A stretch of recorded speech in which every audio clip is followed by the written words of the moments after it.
Hey, Alex, I think we're live here. Very good. Welcome, welcome. Yeah, welcome. So we're gonna do our monthly a little bit early this month because of various travel schedules and other events we've got going on. But I'm excited to chat. It's actually really good timing. This is a big week, right, for some interview related news, and also it happens to be the day that the Financial Times released their 2026 ranking. So yeah, how are you doing today?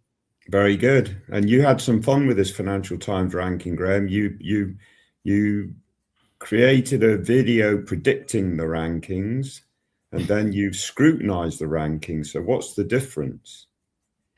Yeah. So, I mean, the first video I made was just kind of looking at the methodology, and it was before they Yeah, released them, right? So I just was talking about how personally, I mean, I think that a European publication decided to make a methodology that favors European schools. I mean, which makes total sense, right? But so anyway, looking at the methodology, there are a lot of things in there that are kind of interesting and also that have evolved over time. This is not the same FT ranking that right. debuted many years ago at all. They have a lot of stuff in there about international mobility. I mean, they're keeping tabs on percentage of faculty that are international, percentage of board members of the institution that are international, where people land after school. So if you go to a school in one country and stay there afterwards, that school is kind of penalized almost for being not as internationally mobile. So there's all kinds of fun stuff. But I mean, you and I were talking about this right before we hit the live stream. And to me, the biggest flaw in this ranking is last year in the top five, you had both Columbia Business School and Bocconi. Neither of them are in the ranking at all this year because they didn't meet the threshold that the FT sets for alumni survey responses. And that's just a little ridiculous to me. And as you pointed out, Stanford is not in this ranking either. And they weren't last year because again, they didn't meet the threshold or something. So I don't know. How can you have a global ranking of MBA programs that doesn't include Stanford, Columbia, Bocconi, and has Harvard behind Siebes?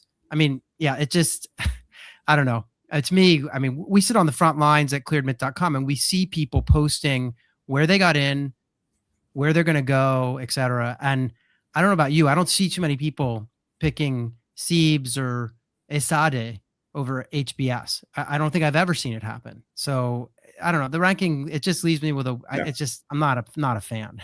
yeah. I mean, it's Uh, fun. yeah. And I'll just tell our audience, any questions, this is your time. So please put any questions you have in the chat. We're just going to ramble on until we see questions.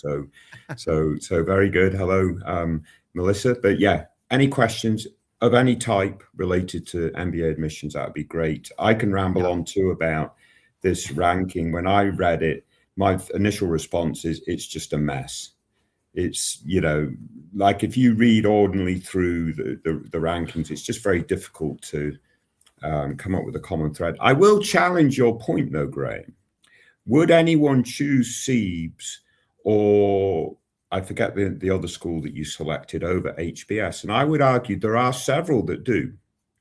They're the ones that don't apply to HBS because maybe they know they want their career in China Yeah. and Siebes is their best option, right? So yeah, if you have aspirations globally, potentially outside of your market, and have a choice between Siebes and HBS, then HBS tends to win that by a long stretch.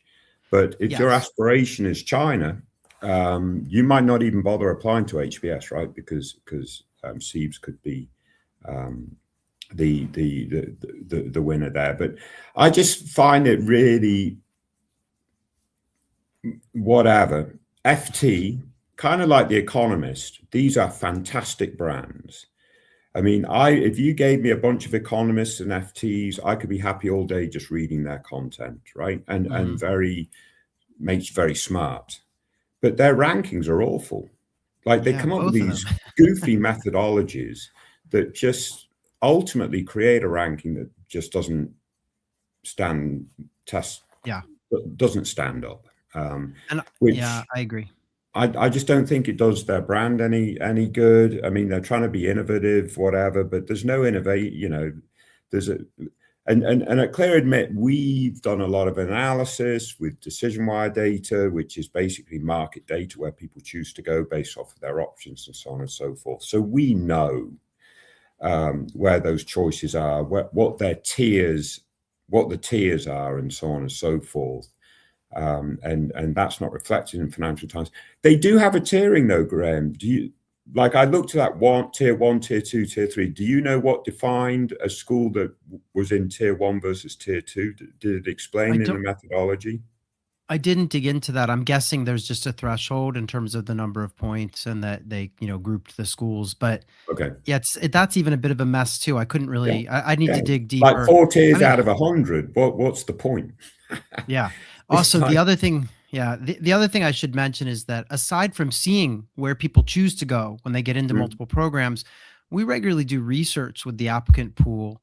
And we ask candidates, like, what are the factors that are most important to you in selecting a program? And, I can tell you it's career outcomes, it's return on investment, it's, sometimes teaching methodologies or the caliber of the student body. I mean, there are all these different factors, right? And things like the amount of faculty teaching ESG or the carbon footprint of the building or the percentage of female faculty they're all important. I'm not poo-pooing them, but they're not at the top of the list. And I think they're overweighted in this ranking. And that's why you get these kind of weird outcomes. So in any event, I see we did start to get one question from Max. I don't know if we want to just start talking about that because it was a question about GRE. Let me just put that. I'm going to throw that up on screen here. And I know Max said that he put it in. So here we go. Yeah. The addendum is, shall I go for round 3 and hope I can put that I can up that GRE scoring time, or take a more patient approach and go strong for round 1 next season? Sounds like apps are down, so not sure how viable round 3 is. It's interesting where that sense is that apps are down. I would speculate they're down. I haven't seen any data. Maybe you have, Graham. I don't know. I can say that application volume is down. And it's down. It does seem to be down. The US has been hit a little bit harder, I would argue, than some other markets. Go figure. But it's down a bit. So this is not a bad year to be applying to top schools. Of course, when we say it's down, I mean, it's still hard to get into these schools even in the worst year, right? But it does merit consideration. But what do you think about this scenario where you don't have a great GRE, or you're, what's the? I mean, let me have a quick look. Round 3 deadlines, they're going to be April, right? Beginning of April, back end of March. So there's still some time for sure. And I think the potential here is potentially retake the GRE before the round 3 deadline. I hope I can up that GRE score in time. So that's possible, right? So I would say, yes, go target round 3. If you can target round 3 with a higher GRE score, that's going to be better. If you're targeting, what does it look like? I think they said top 15 right now. There are going to be some folks getting into top 15 programs with a GRE of a similar score. There are also some top 15 programs that probably do allow a waiver. So if you've got a really strong undergraduate degree and show a lot of analytics, maybe even look at the waiver route for a couple of those programs. Because certainly 315 isn't going to allow you to stand out, right? It's not going to be a metric that shines. But if everything else is strong, I would absolutely go for round 3 this season. If not successful, come back in round 1 next season with a better test score, slightly more development, etc., as a reapplicant. You're not going to be discriminated against versus if this is the first time you apply, right? So it's well understood that reapplicants, the admit rates is generally a little bit higher for very good reasons. So I would go round 3 this season, come back round 1 next season if you're not really happy. The one wrinkle to this, though, is what's the benefit of getting into top 15 this season versus M7 next season? If you really do think there's going to be a difference, that could potentially alter your calculus, but then you're delaying by a year the time that you get the MBA. So that again is something to consider. I think either which way, apply in round 3 before you make that final decision. If you get out of round 3. I would add that one of the great things about MBA admissions, and I don't think this is true in most every other kind of application process, is that there's no stigma with being rejected. So if you fall flat, you don't get in round three, and you turn around and reapply You're next adding that? season. I said that, Graham. But well, but it's Yeah, I really want to stress it because I yeah, think yeah. that it's yeah, it just really it's a strange thing, like law school, some of these other it's really almost looked down upon. And so there's kind of Yeah, no risk, right? So I yeah. would go for it. I guess we don't know what the score is, and that's a bit of a limit here. Because right, they No, they didn't said say. that, didn't they? They said that they have a strong Oh, app, it's but that not the GRE competitive. isn't I for. thought, yeah, I Yeah. So I misread don't it. know what that means. If that's like if we're talking sub 310, yeah, that's a problem, right? But Mm, anything, once you get up, some of these schools have averages that are even a little shy of, 320 or yeah, 320-ish, right? So yeah. it depends on how, yeah, where they're at. But in any event, hopefully that helps, Max. Appreciate the comment. Um, Alex, while we're waiting for more questions to come in, one of the things I wanted to ask you is, isn't this week the week that Wharton's going to issue interview invitations for their team-based discussion? And when do you think Sloan, MIT, who are now the number one business school in the world, according to the FT, when are they going to issue their invitations? Yeah, I mean, congratulations to Sloan for topping the ranking. I think, Yes. any Yeah. time a school tops a ranking, they should celebrate. So that is very good.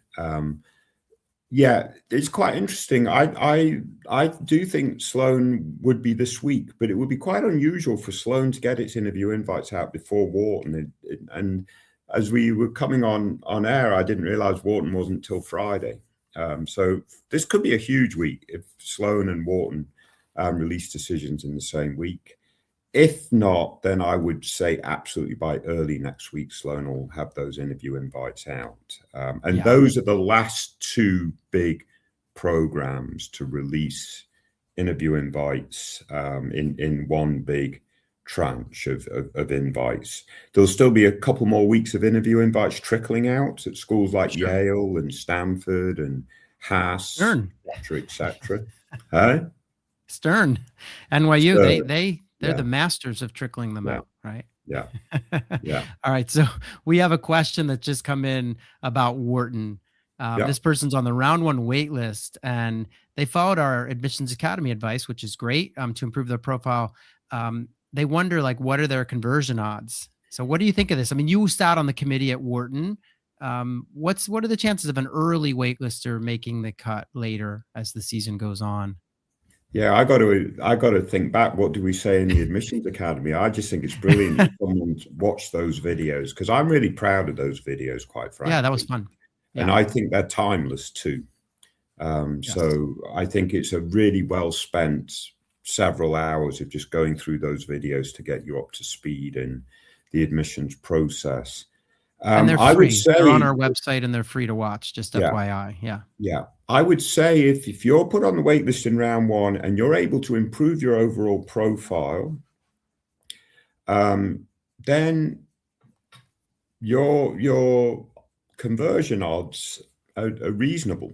But I mean, obviously, I don't really know. I can't really speculate what reasonable is. But the point is, in round one, schools don't know what their round two application volume is going to look like. So they will underadmit by a fraction and put Hmm. more people on the wait list because they don't want to have an over enrolled, oversubscribed class, and they want to leave enough room to bring in the superstars out of round two, et cetera, and not feel limited because they over admitted in round one. So they will deliberately under admit Yes. and have a wait list as their buffer. So you're in that buffer. Turns out round two probably wasn't so fantastic if the numbers are down. We don't know. So there's two different things here, right? App volume can be down, but quality at the top can still be very strong, right? So you have to distinguish between those sort of variables a little bit too. But if the number of quality applicants in round two is down, then that helps. All you can do is follow the advice that we provide on the Admissions Academy and improve your profile. As a piece of that, though, you need to demonstrate why Wharton is a great choice for you, because they won't want to take the risk of admitting folks off the wait list that they won't yield at 100%. So it's not just about improving the profile, is my point. Make sure fit comes across really strongly too. All right. Yeah, we have a couple more questions coming in now, but actually before we move on from this one, I want to say I'm going to try to put a number on this because I think it's kind of fun. I'm going to speculate that your odds of getting in, assuming you're on the wait list in the first round, you've gone out and done some things, I think your odds are greater than 50% at this point, based on what I know about application volume and just historical data on this. So I think, as Alex pointed out, for all those reasons, like you're in a pretty good place. And it's great that you went out and did those things you need to do. So I'm going to ask you a question on that point, Graham. All right. Does it matter if they're from an over-represented population? It could. I mean, on some levels, the committee, one thing they are doing as they look at the round one admits and where things stand in terms of people who've already told them they're coming. Yeah, they're looking at, did we get enough from these different markets or these different industries? And so, they're trying to shape a class. So I think if you're really overrepresented, perhaps, but I think, it depends. If you're a domestic candidate, I wouldn't be too worried. I think there's only a couple of areas where overrepresented, I think, is going to hurt you, like, maybe Indian engineer or something. But even there, I mean, I've heard, numbers are down a little bit from India. So anything goes. I think this person's in a pretty good position. Yeah, very good. Good luck to them. All right. So the next question we have comes from Kumi, and this is about interview invite timing. And, while you were speaking, I pulled up we have a calendar on our website that predicts when round 2 interview invitations will come out and how, and what, and also tells you historical data about the range. So this question is about Cornell and Stern. Are they still releasing invites? And so, Alex, do you know the answer? Did you peek at our thing here? Frankly, they're so random that I don't even know if our prediction mechanism can figure out what Cornell and Stern do, because out of all the top schools that we track, you've identified the 2 most random, I think, in Cornell and Stern. And they're not just random, they take the longest. Yes. So that does work in your favor. So I did look, and last year we saw interview invites for Cornell reported until the middle of March. Okay. And with Stern, you're probably not going to like this, but we saw some interview invites for Stern coming out as late as May. So I would not worry. And actually the fact that you've already been invited at Darden, Ross, Emory, UNC, et cetera, is a really good sign. Yeah. So I expect that you're going to get invitations at these programs. Yes, you could argue that these programs are higher ranked than Emory or UNC or something, but Darden and Ross are in the mix with them. And so, I think you'll just sit tight. It's really hard. And these schools are, as Alex points out, they're 2 of the ones that sort of just take a little bit longer. So it is what it is. All right, Alex, next question for you comes from Sky City 10. This is the same kind of thing. What's the deal with Stern? How long do they usually take to get back to round 3? My glasses are exasperated by this question.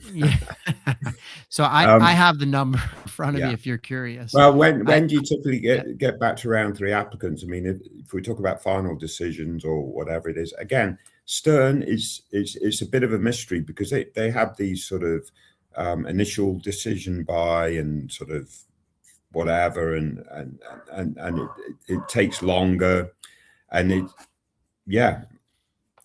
you're picking on the 1 or 2 schools with Cornell and Stern that I don't have good answers for. All the other programs, I can usually absolutely know what's going on. Yeah, I mean, what I would say is the data suggests, if they're following the same pattern they have the last couple of years, that interview invites for round 3 Stern flow from late January until mid to late May. So it's just such a window. And the thing about Stern that's really challenging as well is that there will be people who apply after you, who hear in a different round, who hear before you. Like there doesn't seem to be, sometimes we hear people are like, I applied in round 1, I haven't heard anything. And someone who applied in round 2 is like already gotten a decision. So there's a lot of inconsistency. I'm not sure. They must have their reasons for the way that they do it, but now there's another question from the same person that I thought we could tackle while we're at it. So what do you think of this? What does round 3 look like for non-traditional international applicants? Yeah, so I would consider international applicants in a couple of different buckets. So international applicants where it's going to be easy to get a visa for the US, et cetera, versus international applicants where the visa process may be more onerous and so on and so forth. Because typically schools will say, if you're an international student, please target rounds 1 or 2, because the timeline from getting admitted to round 3 to enrolling can get a little bit tight, from with some of these visa processes. If you're a non-traditional international applicant from Europe, I would say kick on. I mean, that US schools love Europeans generally. I hate to sort of discriminate in that way, but typically they're underrepresented in these top programs and so on and so forth. So I would go all in, and target round 3. But if you're maybe from India or some of these other countries, it just might be more challenging from a visa standpoint. Also, if you're from an international country where you also going to be overrepresented, getting in round 3 is just going to be much harder, because schools will have accepted several international students from your region already out of rounds 1 and round 2. So that's another big challenge. Yeah, and I would just add, I mean, I will say, the way the visa process is set up is that these things do typically happen in May and June, so there is time. Yeah. But as Alex points out, if you're already in an overrepresented pool, there may not be many slots left. And if you're in a country that keeps getting added to different lists that the administration's putting together, that could be challenging too. Yes. So it depends. It's all about context here. I do think if there were a year to apply, since we know that international volume is a little bit lower this year towards US schools, it's probably not a bad year to throw just give it a shot, right? Yeah. Again, as we said earlier, it can't hurt. All right, we have another question, Alex. This person's applied to top 15 schools in round 2 and got some interview invitations, healthcare background, and they're thinking about applying to Wharton Healthcare Management. Is that worth it in round 3, or is it more competitive than regular round 3 for Wharton? No, I wouldn't think so. I don't see why. It's less competitive, I would argue. Yeah.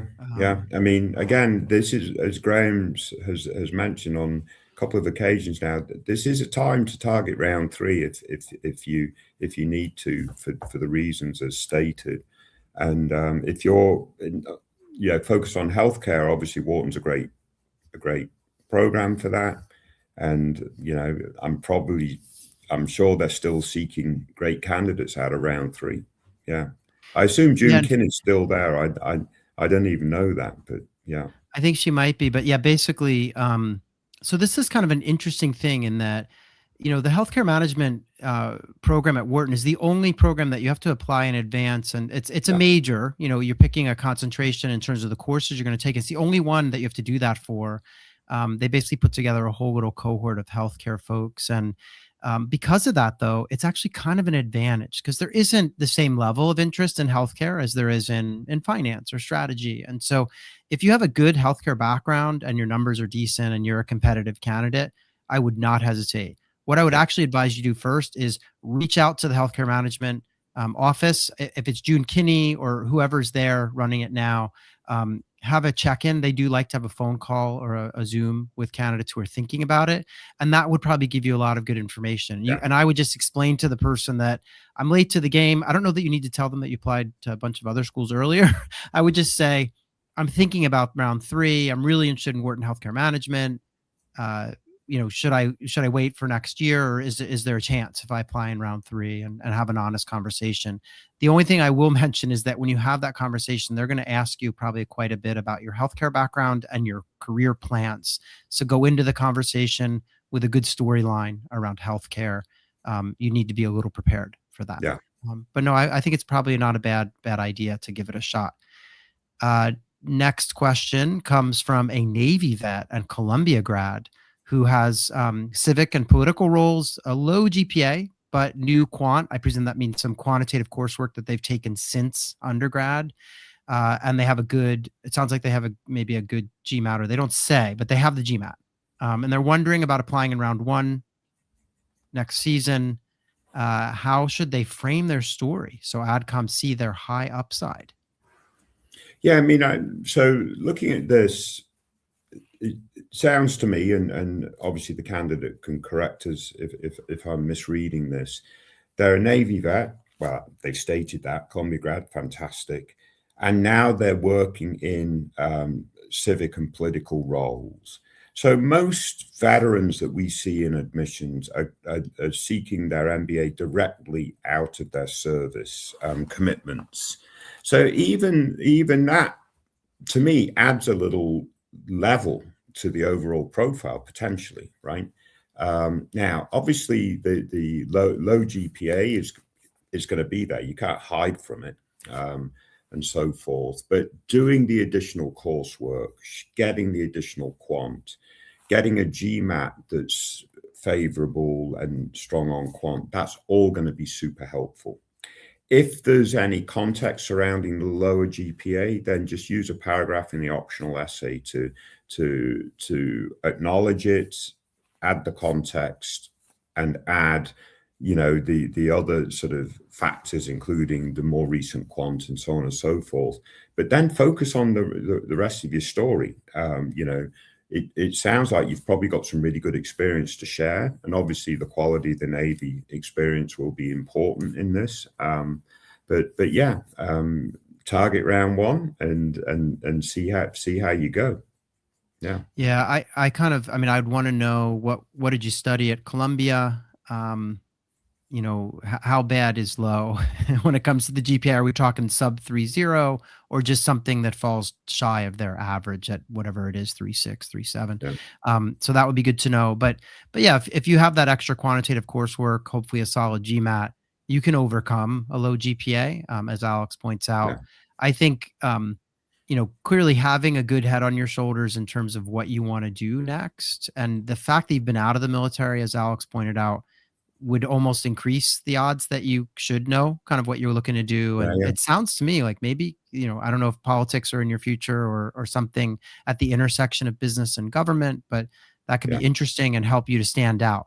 But Yeah. yeah, I mean, obviously you can, you can talk about why the GMAT and the quant coursework is strong and how you've kind of hit your stride now a little bit later, maybe a little bit more of a late bloomer on the academic side, et cetera. So, Yeah, they're a but yeah, poli applying that sci first round. grad. Yeah, poli sci Yeah. grad with the 2.86 and not yet taken the GMAT. Yeah. Okay. Yeah.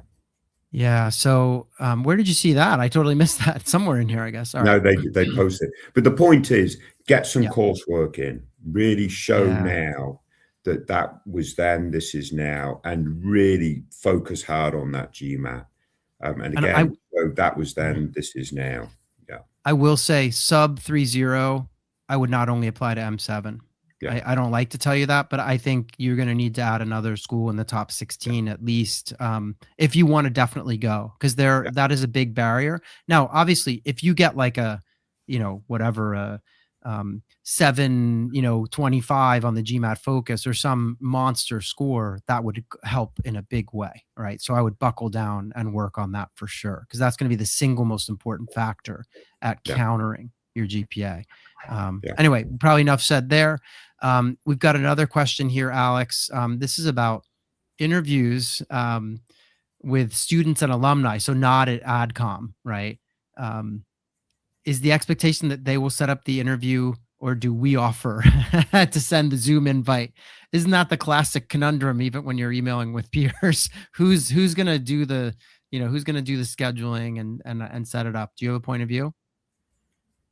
I think, yeah, if you've been provided the name and the contact, I think reaching out is probably a smart thing to do. I wouldn't, and certainly if they haven't gotten in touch with you within a certain period of time, I would certainly reach out. Yeah.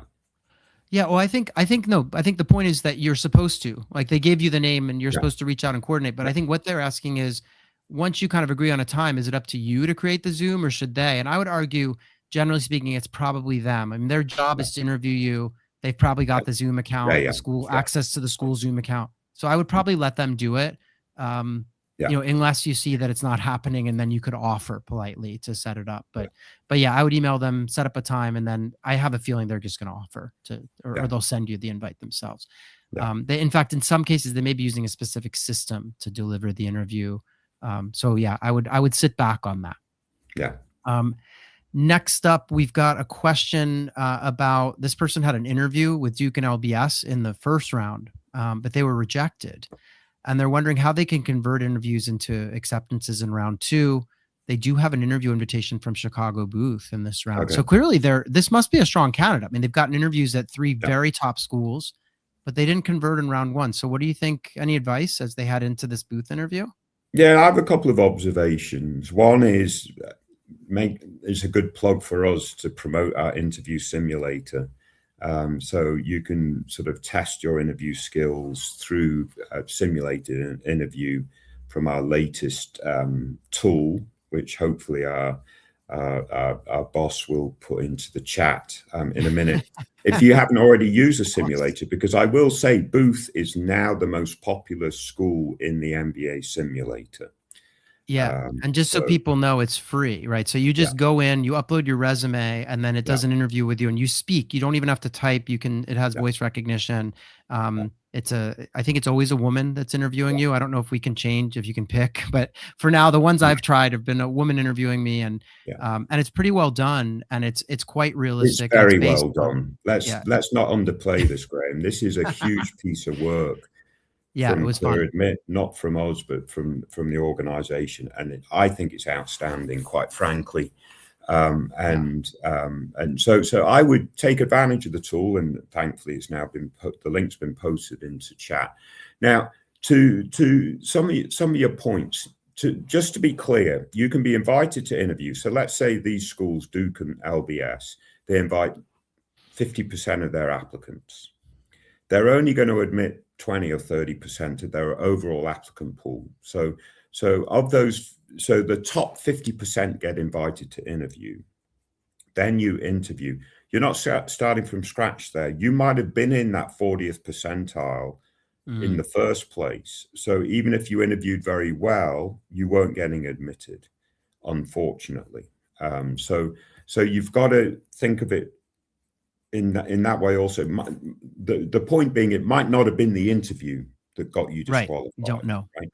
It could have been just your overall profile and stats just didn't quite get you in, and so forth. Now, yes, with the interview invite now in round two, you're probably a stronger candidate just through the learning curve process and so on and so forth. So you're competing with other folks potentially that didn't apply in round one, haven't done so much interview prep and practice and so forth. So hopefully your interview goes well. And how to prepare for the interview is, you can't prepare too much, right? Know your application, know why you're applying to Booth, know your goals, know your stories, know what you wrote in your essays, and then go and enjoy the interview. Enjoy that experience. The more you prep, the more you can enjoy the experience, and so forth. And just be authentic and come across as a really nice person. That really helps too. I'm not saying that you didn't, but the point is, you've got to prep really hard so that you can enjoy the experience and come across as an authentic, positive, whatever person. Two quick things. One is, I think what Alex is getting at is you hit a point where you know the sort of terrain well enough when you're asked different questions, how you're going to respond, that you suddenly are able to be yourself again. It doesn't feel stilted or rehearsed. You just are you. You just know these things like the back of your hand, and you're able to have a really great conversation about your goals or your interest in Chicago. I would also add that, as Alex pointed out earlier, the interview is not the final step, it's a step. And I think sometimes there's a lot of confusion around that, because people are like, oh, I applied, I was invited to interview, so if I do well in the interview, I'm in. But no, what actually happens is you do the interview, they take notes on it, those notes go into your file, and your whole file is looked at again. Usually it's in a third read at that point, where someone on the team reads it and they make a decision based on everything again. So it's not that's what the sort of challenge is here. So the interview is not make or break, but obviously you want to do the best that you can. And as Alex points out, you should be more experienced now. You've been through a couple. And so practice with the interview simulator. It's free. It's just on clearedmit.com. I don't remember the exact URL, but you can find it on our website. I think It's it's like in the chat. AI.clearadmit, AI.clearadmit/interview or Yeah. something like that. It's in the But chat. anyway. Oh, good. All right. So anyway, Yeah. quick thank you to Trends96 for giving us a shout out on the Wharton healthcare management stuff. We got another question from Sky City 10. I'm going to put that up on screen. Any thoughts on Columbia's round 3 timelines? They no longer do rolling, but when can applicants typically expect to hear? You know when Columbia's? Yeah, and I should be able to tell you that because I wrote it down on my sheet of paper. Columbia, you'll hear by May 20th. Yeah, so, okay, yeah, fair enough. Columbia uses slightly different language, right? They'll say by a certain date rather than on a certain date. But they, as you point out, it's no longer rolling admission. So they will release them all at the same time, but it might be the week before May 20th. That's typically what they do, right? It's usually a week or whatever before that final dates that they say it's by. Yeah. And I would argue that depending on volume, sometimes things happen faster. Yeah. Round 3 can be very fast because there are fewer applications, and so schools can be very quick. I want to put this one up on screen, Alex, because this is a really interesting one. We just talked about how the interview is just one factor, and this person says, well, how important are they? Is it just a checkbox if it's with a second-year student? I love that little added thing. So what do you see? What are you thinking when you see that? I think if you go into the interview with that perspective, you're probably going to have a poor experience. So do not underestimate. It doesn't matter who you interview with, alum, second-year student, AdCom, director of admissions, dean of the university, whomever it's with, treat it all the same. They will write up an interview report, whoever they are, and that interview report will go into your file, and then another review will occur from the admissions committee. So I would treat them all the same. It's certainly not a checkbox by any stretch of the imagination. Be very careful here, because second-year students, while they are just second-year students, they take this very seriously. And they, think of this. I mean, this may be a terrible analogy, but you're kind of rushing a fraternity, or this is the kid in high school who's the hall monitor. Like these people take their job seriously. And if you come in being like, oh yeah, we're on the level, right? I'm the same as you, that's dangerous. You need to, and they've been trained, and most of them are pretty good at doing these interviews. So I would take it very seriously. And whether it's an AdCom student or an alum, yes, the alumni interviews can be quite laid back at times, but not always. So yeah, I would go in seriously with this. Next question, Alex. Curious about how AdComs look at the GMAT score. Let's say the score is high, around 740 on the old test, and the section scores are balanced, but the quantitative section is 90. Do they, and then it gets, here we go. Do they attach special importance to this, which can imply an advantage for the candidate relative to their overall applicant pool? Or is there kind of indifference towards the detail and the overall score? Well, it just sounds like you've got a fantastic score, period. So, I mean, I'd say a couple of things about this. It's above the median of the folks targeting that program. Whatever program it is, I don't think anyone has a 7-foot high as 740. I'd have to look at Stanford, but I suppose they don't. It's just under that, I think. Yeah. So the GMAT's going to be looked at in the context of the GPA. So a 740 will do you a lot of favors if, let's say, your GPA is about 3.4, 3.5 or something. So it helps sort of elevate that a little bit. But it's going to be used to help judge your academic prowess and how well you'll do in the classroom, in the MBA, et cetera, et cetera. It's not going to help you if you've got lousy work experience, right? So the GMAT will have no impact on your professional development side of your application. So just bear that in mind too. It doesn't lift everything. It lifts your GPA and in conjunction, but the other parts of your application are still going to be really important. Yeah, and I'll just echo the fact 740 is a high score if the sections are balanced. They're not going to be nitpicking around, what's the quant verb like that. I think under all scenarios you will be above the thresholds that they might normally be concerned about. So yeah, just roll with it. That's a great score. But yeah, the other factors will matter too. So Anyway, good question. Very interesting question. Happy we got a nice kind of shout out from our military vet, so appreciate that. Yeah. Let's move along here. We have someone who had an awful interview experience, and they're wondering, are there chances of admission over? Their stats, essays, and recs were strong, but the interview was not normal. Would you comment on this, Alex? Because there are instances where maybe they need to do something about this. Yeah. Well, I mean, you can have a bad interview experience and get admitted for a start.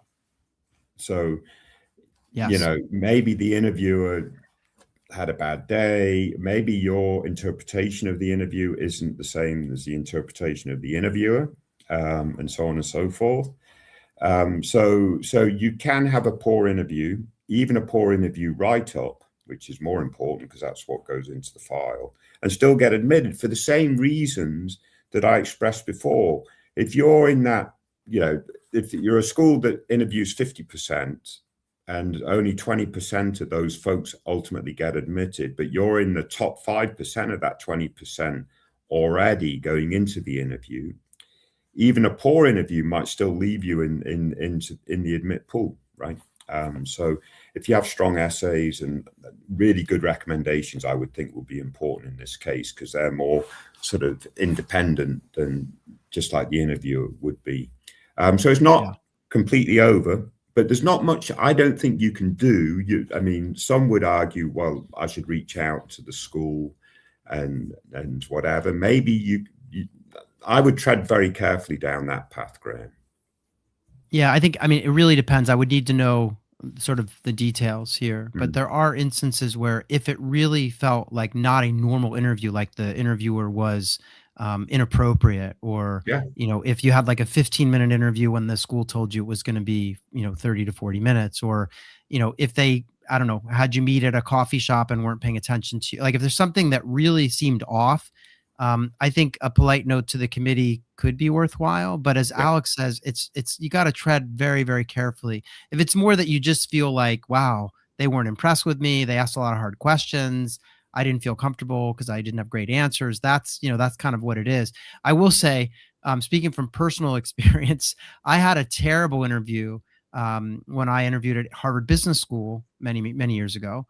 And I left literally assuming that I wasn't going to get in, and I did get in. So to Alex's point, sometimes, you still get in even if you felt like the interview didn't go well. So some schools are different in terms of the way that they, lots of probing questions, and you kind of leave feeling like, wow, I did not satisfy that interviewer's thirst for answers, but it turns out that it's okay. We got a follow-up, Alex, from the person who asked about, the interviews and sort of second-year student stuff. Points out that they have 6 interviews in round 2, including a couple of M7 schools. They have a 332 on the GRE. They're wondering if they need to get ready to apply to some schools in round 3, given our comment about everything being looked at again in terms of, the interview not being like a final step necessarily. Yeah, I mean, if you've had 6 interviews and a couple of M7s, it's quite likely it's quite likely you're going to get admit somewhere. But I'll caveat that. Again, if you think about, the school invites half the applicant pool to interview. And again, that varies by school. HBS, it's a much deeper cut. But let's say the schools that you've targeted, invite half their applicant pool, but they're only going to admit another half of those to join.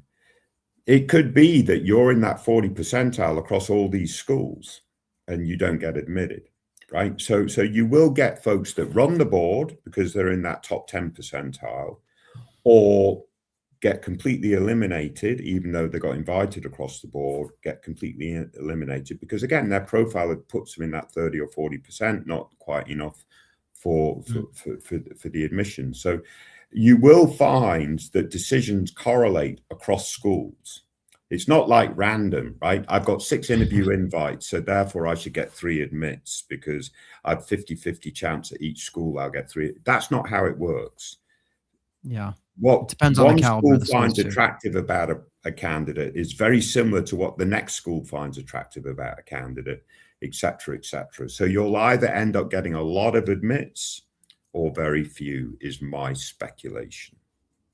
Yeah, that's fair. I think unless there's a huge discrepancy between, let's say 2 of your interviews are with, Harvard and Stanford, and the others Yeah. are with schools that are more at the back end of the top 16. Obviously, there's slightly Yeah. different admissions criteria there. But yeah, again, I wouldn't worry. Like, I would focus for now on the interviews. Yeah. Put your best foot forward. You can always start working on applications in March to sort of, especially because you've already applied to a bunch of schools, so it shouldn't take you long if you have to apply somewhere in round Yeah. 3. Yeah, you're But I going would to focus on hear the interviews for now. Yeah, they're going to hear the middle of March. Yeah. So you'll know. All right. Now, someone then asked, what we said about comprehensive evaluation post-interview was helpful. They said, how much weight would you say the interview notes hold in that final evaluation? So, Alex, I'm sitting back down with the file. You've already interviewed. Yeah. I've got your essays, your recs, your, transcripts, your interview notes. How does this fit? Yeah, and it's not even just as simple as that. You could speculate, well, 25% on the interview, 30% on the essays, 20% on the recs, and the rest on the numbers. It doesn't really work like that. If I'm looking at that final analysis, I want to see how things jive, right? I want to see what I'm learning from the interview report is correlated again and related to what I've learned from reading the reviews of the essays and so on and so forth. I want to know that everything makes sense. I want the interviewer to give me real confidence that the initial insights that we learned from your written profile is correct, etc., etc. So it's more about making sure everything really resonates. Now, the interviewer might be so, overwhelmingly positive that tips the scale more positively or again negatively, but I'm also looking for consistency. I think it's the right term. Yeah, and here's what's really interesting. So schools do have rubrics, right? So there is some level of quantitative analysis to this, but when we worked in admissions at Wharton, we would assign like a number to recs, essays, et cetera, but then the overall number that you would give someone didn't have to be, it wasn't like you added them up, and it was like sort of more of an overall impression that you had after looking at the different components. So it's sort of, part art, part science. Yeah. This is a good one from the same. Yeah, I will say, Graham, we're having lots of great questions coming in, but we've only got 7 minutes left, so we need to. Yes, we'll try and zip through. Yeah. All right. So the next one, this person's wondering about the time frame. Like, how long will they have to make a decision? Any sense of that? Trying to understand the time frame of when we will know outcomes, and so we know that, right? So round 2 decisions. They're all late, we late all March. know that. So beginning March 13th through April 2nd, all the top schools will release those round 2 decisions. So HBS will be March 25th. Stanford, it'll be April 2nd. These dates are known and they're on their website. So I would go to the schools that you've targeted and look for those dates. Some of the schools will release those decisions 1 or 2 days before because they like to call folks, like Stanford will. Harvard won't call anyone until the decisions are released. Yeah, and I think the other piece is that typically they'll give you, I think, at least a month to decide. That. Yeah, I think that's what's going on there, right? They want to know, and so you'll have it usually at least a month, sometimes more, to get back to them. All right, next question up. I don't know that I understand this one because this person says, advice for a client that has a Beng and Meng. I don't know what that is. GPA of 3.6, but a low GRE of 299. Looking to apply round 3, UCLA, Ross. What advice would you give? Yeah, I think this one's really tough. I would try to target schools that don't require a test, get a test waiver. I'm not sure what Ross and Anderson think of in that regard, but that would. By the way, it's Bachelor of Engineering and Masters of Engineering. Sorry, the way that it was capitalized, okay. I was like, what is that? Is that like some kind of dish that I've never eaten before or what? So, all right. So, engineering. They're smart, right? But they need a test waiver to be competitive, I would think. Yeah, and I think both those schools, as you say, would allow for that. So I mean, obviously you would imagine with a 3.6 in engineering at both master's and undergrad level, you could probably prep and do better than the 299, but I recognize time might be of a limitation here. Next question is, any idea if Marshall and Cornell invites have all been sent out? So we know that You, Cornell is still sending, yeah, you right? had to add Marshall into the mix because they're another mystery. I pretend that it's only Johnson and Stern, but I think Marshall goes into that category too. Last year, Marshall sent invites out between February 6th and March 12th. Okay, so there's still time, and we talked earlier on this live stream that Cornell is still sending as well. Yeah. So, Yeah. All right. Somebody's asking this same person as before. Booth interview invite. What do they think of the chances are they'll get a Wharton interview invite, as both are analytically rigorous programs? I mean, I'd say it's slightly less likely to get a Wharton invite than a Booth invite, but still pretty likely. If you made the cut for one, you're close, certainly for Wharton. So yeah, I mean, as we consider these programs, we'd put Wharton in the tier above Booth. So Wharton, not quite in the same tier potentially as Stanford and Harvard, but just below, but just ahead of the rest of the M7, of which Booth is certainly one of those. So that would suggest that Wharton will be a little bit more selective because they have a slightly larger applicant pool, et cetera, et cetera. So yeah, best of luck. You'll know very shortly. So that's quite exciting, and good luck with the Booth interview for sure. Yeah. On Friday, I think they're going to find out, right? So another question, this is related to something we talked about earlier, but is there merit in applying for round 3 as an international student? And I think there, I mean, it's especially this year where international volume is a little bit down.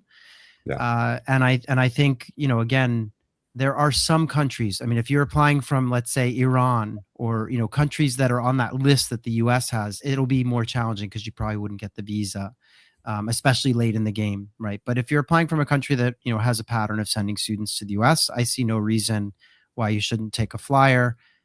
And as we said earlier, there's no downside to applying. If you have to apply again next fall in round 1, it's really not a big deal. This person's applying from India. I'm not worried about that. There's a pretty solid pipeline of candidates from India coming. So we're getting lots of thank yous, and obviously also someone spelled out Masters of Engineering and Bachelors of Engineering. That was pretty good. But anyway, lots of thank yous for the answers we've been providing. Alex, we went so fast through this last batch of questions that I think we got them all. I don't see any. Obviously, if anyone has a last question for us, we still have a couple minutes. But Alex, any what I know you like to make fun of the rankings. I just want to ask you really quick, what ranking do you like? I know you don't like the FT because you talked about that at the top of the show. Is there any ranking that you like? Not anymore. It used to be US News. Yeah, that's fair. No, I will say it was Business Week. That was when I worked at Wharton, and they kept making Wharton number 1. So I just liked it because that's where I was when we were number 1. But I thought US News did a really good job over the last several years till about a couple of years ago, and they changed their methodology a little bit. And it's about driving clicks. All right. So question from our candidate in India. They had applied in round 2 across 10 top schools, got dinged from 3. So waiting on word from schools like Columbia, et cetera, et cetera. Should they still be hopeful? It's challenging. All right. So you've got Kellogg there. They typically roll out interview invites pretty quickly. So that would be a concern to me. Columbia's also, I think released a lot of interview invites. Stern and Johnson are a mystery. Marshall. So it's going to be challenging, quite honestly. But you would think slightly tiers down. Marshall is going to be more likely. Maybe Anderson more likely. But yeah, I wouldn't give up hope till it's all over. For sure. But yeah, maybe if you need to target round 3, you're going to be targeting top 20, top 25, if I'm reading this correctly. And I think it'd be helpful to know which ones were rejections, but presumably the likes of the ones that have released everything by now, like the Harvards and the I don't know who else is out there that's done a big batch release. But anyway, it is. As I would echo what Alex says, Marshall, maybe UCLA, et cetera. So just hang in there. There's still time, but maybe start to think about, are there other schools you might want to look at in the final round here? Duke, Foster, and Georgia Tech. Okay, that is a weird batch because they're quite different in terms of their admissions requirements. There's a pretty big range. So Yeah, I don't know. It'd be good to know more about your profile because there could be something going on, a Yeah, low score or but something that's not holding you back. 4 minutes till we got to go, No, Graham. I know. You Another got time. You panic can track. post your profile to ApplyWire, Yeah, yeah. and we can leave feedback or even talk about it on the podcast. That's all anonymous, so you can just post Yeah. an entry on ApplyWire on our website. Last thing, Alex, how do interview rates vary by school? I know Kellogg interviews a high percentage, but what about Sloan, Booth, Wharton, Columbia, Tuck? Yeah, I would say the majority of schools is about 50%. Um, um, and that could be 40 to 60, but in that middle. You're exactly right. Kellogg is definitely tries to interview, or at least it used to articulate that it tries to interview everybody, and so forth. There are ways to guarantee an interview at schools like Tuck if you apply by a certain time and so forth. So I would look into the detail of that. But mostly I'd say 50%, except Harvard, which is again a lower number, maybe 30, And 25%. I think Sloan interviews a lower percentage as well, Right. because Yeah. they tend to have a very high acceptance rate post interview, Yeah.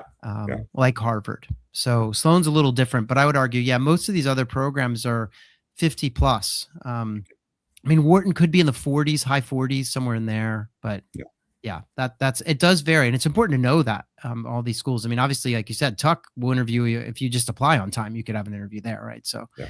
All right. And thanks to the person who was posting, they shared some additional details and they're going to post to ApplyWire. So we'll look for an entry there. Alex, this has been fun. Once again, we failed to think about what the date is that we'll do this next month. But I'm guessing, and we'll get word out to everyone. We typically send a bunch of emails, but I'm guessing there's no point getting the word out, Graham, because we change our mind 3 times before I we know actually every do single it, time. so.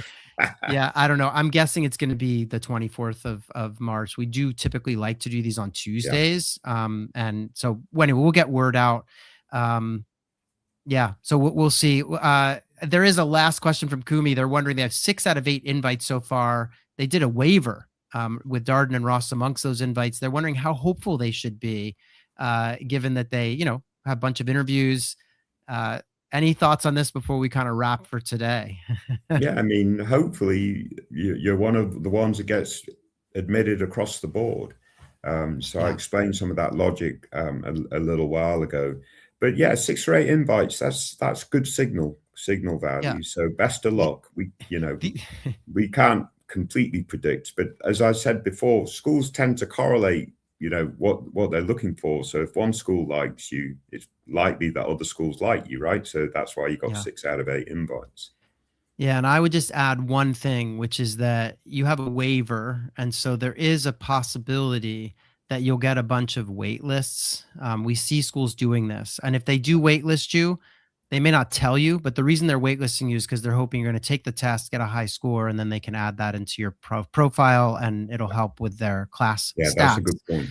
Yeah. So just be ready in case you get some wait lists. It's usually, and they won't come out and say it because they don't want to discourage people from doing waivers, but sometimes they'll be expecting it, especially if you're from an overrepresented portion of the candidate pool that normally does take the test or something. So in any event, Alex, I think we're just about ready. Someone did ask when Sloan invites are coming out, and we said at the top of the live stream that we think it could be this week, but if it's not, it'll be next, right?